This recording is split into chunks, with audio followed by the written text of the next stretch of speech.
What's up, guys? Well, back with another review.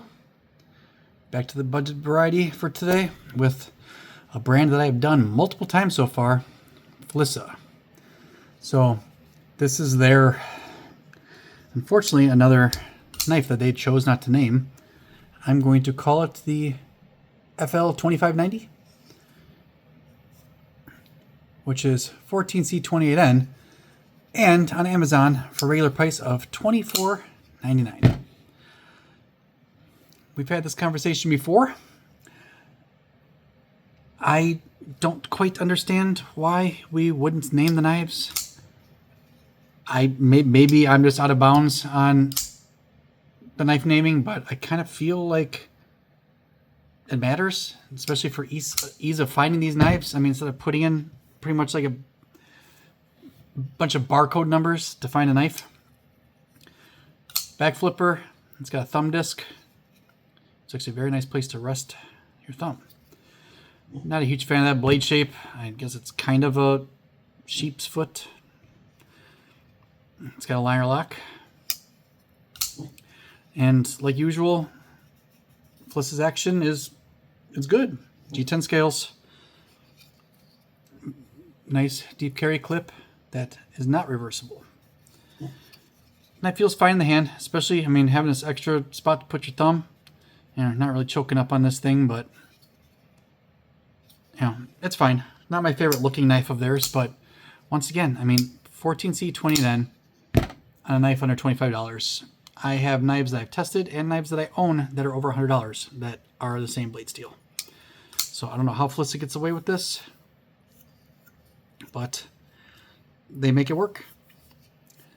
The knife is very grainy feeling. The blade feels like it too. I don't know if that's just if that's something with being, you know, if I just need to clean it up or if it's meant to feel. It's not rigid. Just you hear it. It's not rough, but just not smooth either. G10's fine.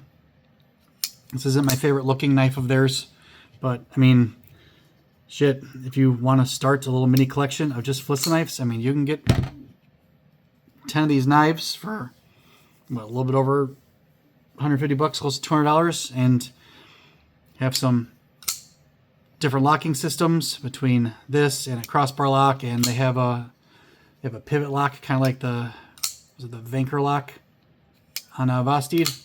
The action is always pretty good. Their liner lock, it's a little stiff, but you know what? I can tell it's not going to hurt my finger. Actually, you know what?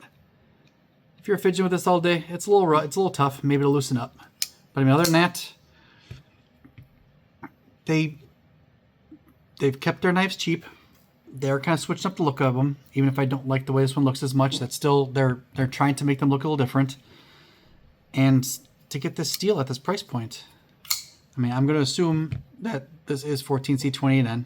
I obviously have no way of telling. I understand that you can get clones off the internet. They're going to say that they're a certain steel and they're not, but the fact that these guys, you know, have a brand name, they're readily available on Amazon, a bunch of different kinds. I'm just going to take their word for it. That's what this is, because it's kind of hard to believe at this price point that they're able to do this so regularly. Looks like right now with a coupon code, you can get this for $19.99, under $20. There's nothing fancy about the knife, but all the deployments work perfectly. I mean, everything about it does. Like I said, you don't have any other way to hold it other than this, but this thumb disc is a nice little place to put your thumb. You gotta push through some cardboard. I mean, out of the budget brands, you know, if you want to call Vosteed and Civivi budget brands, which they technically are, even though they got some higher price point knives, I mean, just for what these guys put out for the price, it's kind of hard to argue that these guys might not be the budget brand. You know, I mean, if you're looking for $150 to $200 knife from them, at least as of now, you're not going to get it. Like I said a little bit earlier, you can get a bunch of knives from them between $20 and $30. And have a bunch of different options with different deployments and locking mechanisms. I mean, it's a good start. Now, I do notice that a lot of their color scheme is black and green, which isn't bad, you know, color scheme, but if all your knives are, excuse me, black and green, that might get a little bit old. But other than that, I mean, I don't have complaints about this knife. Other than it's not my favorite look. But I mean, that's a lot of blade. And a nice spot to, I can think of going through some boxes as long as this thing is sharp enough to do, which I will test it a little bit. But I've, in the past with our knives, they've had a pretty good edge on them. I'm surprised they can keep doing this at this price point, and it's still going to piss me off that they're not naming them. I don't want to call this the FL 2590. Give me a name. Other than that, Felissa, you're doing some work, but if you can take the time to design a new knife, you should be able to come up with a name. Use damn AI if you have to come up with a name. I don't care what you call it. Call it something. Oh, thanks for watching, guys. Like, comment, subscribe. Felissa continues to put out stuff that just works well at a very good price point with a pretty damn good steel. So that'll be the end of this one. I'll see you in the next one. Thanks for watching.